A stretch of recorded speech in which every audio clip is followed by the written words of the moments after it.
안녕하세요. 저는 캐나다에 살고 있는 한국 아저씨입니다. 이번에는 토익에 대해서 이야기해 보려고 합니다. 제 영상을 조금 보신 분은 아실 수도 있겠지만 저는 한국에서 영어 강사였고요.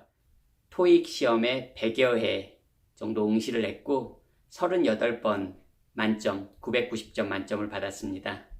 토익에 대해서 할 말이 많아요. 토익 시험을 보는 게 제 취미 생활 중 하나였습니다. 믿기지 않으시겠지만요. 자, 그러면 토익 얘기 한번 해볼게요. 토익 하면 대부분 대학생들이 주로 대학생들이나 직장인분들 많이 토익에 응시하시는데요. 토익 하면 문법 생각하십니다. 특히 토익, LC, RC 나뉘지만 보통 RC 하면 문법, grammar 생각하십니다. 그럼 그게 맞는 접근법일까요? 한번 이야기해 보겠습니다. 먼저 본론부터 말씀드리면 토익 RC는 문법이 아닙니다. 실제 토익 RC 100문제 중에서 진짜 문법다운 문법 문제가 몇 문제나 될 거라고 생각하십니까? 한 손에 꼽을 정도도 되지 않습니다. 토익을 100여 회 응시하고 토익 만점을 38번 받은 전직 영어 강사가 이야기하고 있는 거예요. 그러면 한번 들어볼 가치가 있지 않을까요? 제가 학생들에게 이렇게 말합니다. 토익 문법에 필요한 시간은 1시간이나 2시간 정도 토익 전체 공부에 있어서요. 하루에가 아니라 토익을 준비하실 때 토익 문법에 대해서는 1시간이나 2시간 정도 할애하시면 대략적인 토익에 필요한 문법은 정리가 되실 거예요. 이렇게 말씀을 드리면 당연히 믿질 않습니다. 제가 거짓말을 한다거나 아니면 농담을 한다고 생각하세요. 하지만 정말입니다. 토익을 위해선 문법이 그만큼 필요하지가 않아요.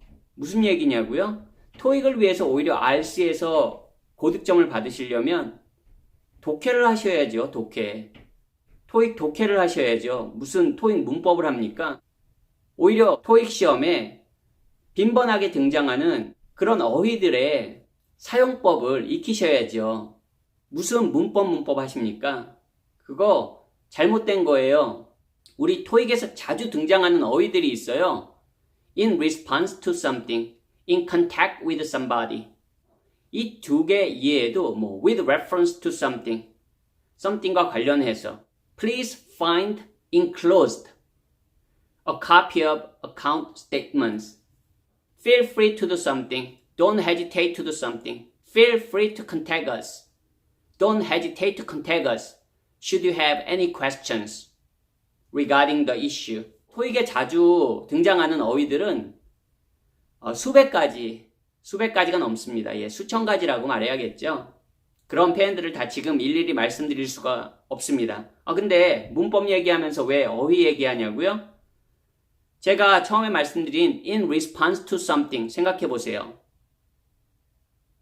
어떤 분은 그거 response 명사니까 앞에 들어가야 되는 거 아니에요? In a response to something? 아니면 그냥 복수를 써서 in responses to something?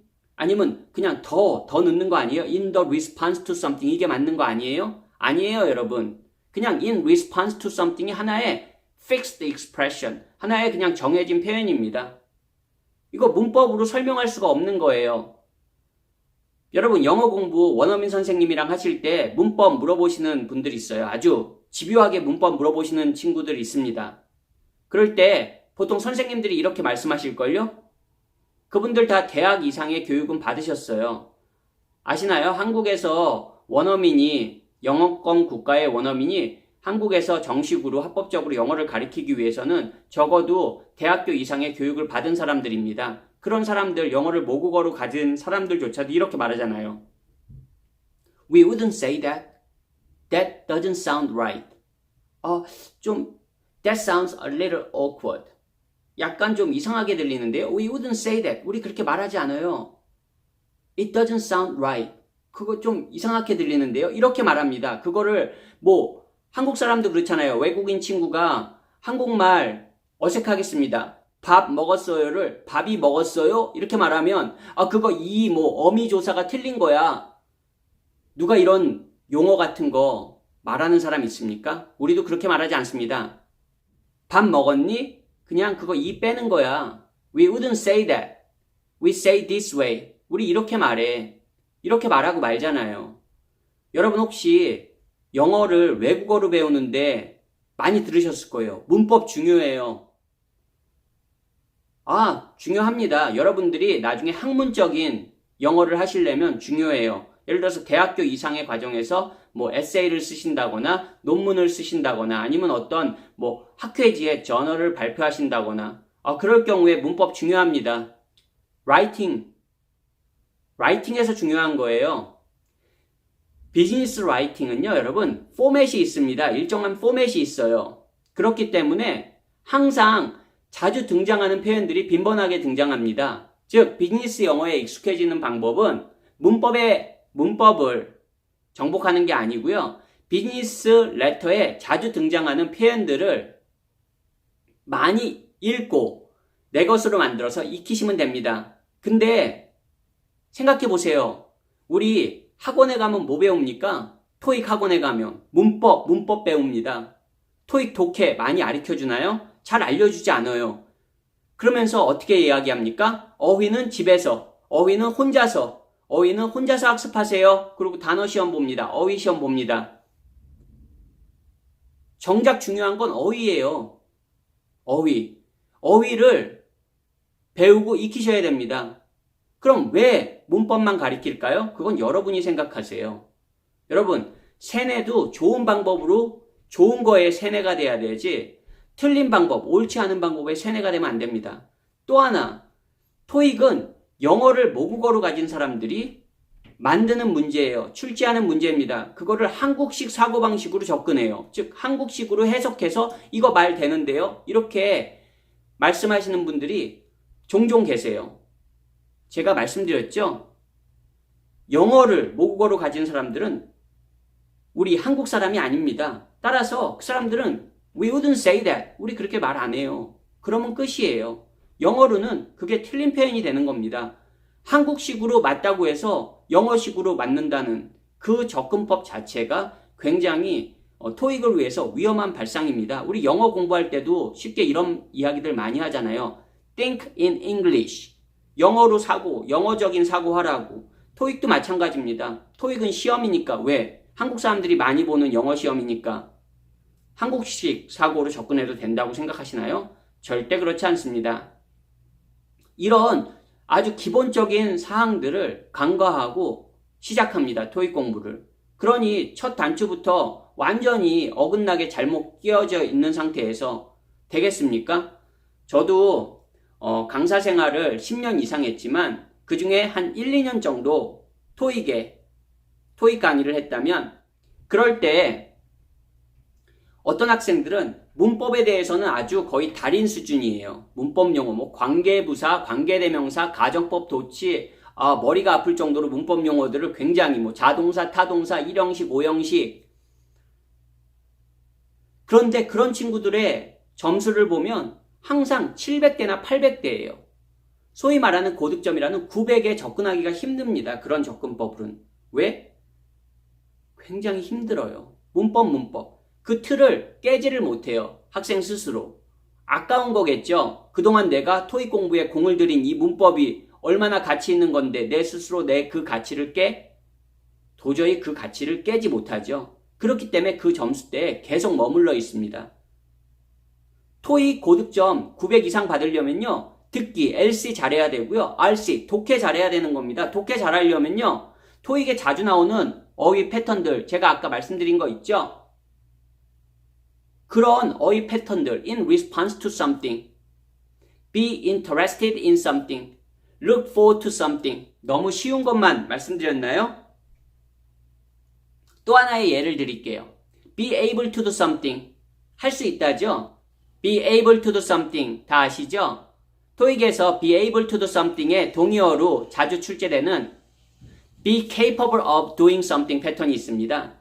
그냥 be capable of doing something 패턴으로 사용하는 거예요. 그게 어떤 문법적인 의미가 있고 그런 거 아닙니다. 그냥 패턴입니다. 패턴. 어휘의 패턴이에요. 그 어휘가 자주 쓰이는 패턴을 익히시면 돼요. 문법적으로 분석하고 문법적으로 파헤칠 필요 전혀 없습니다. 그럴 가치가 없습니다.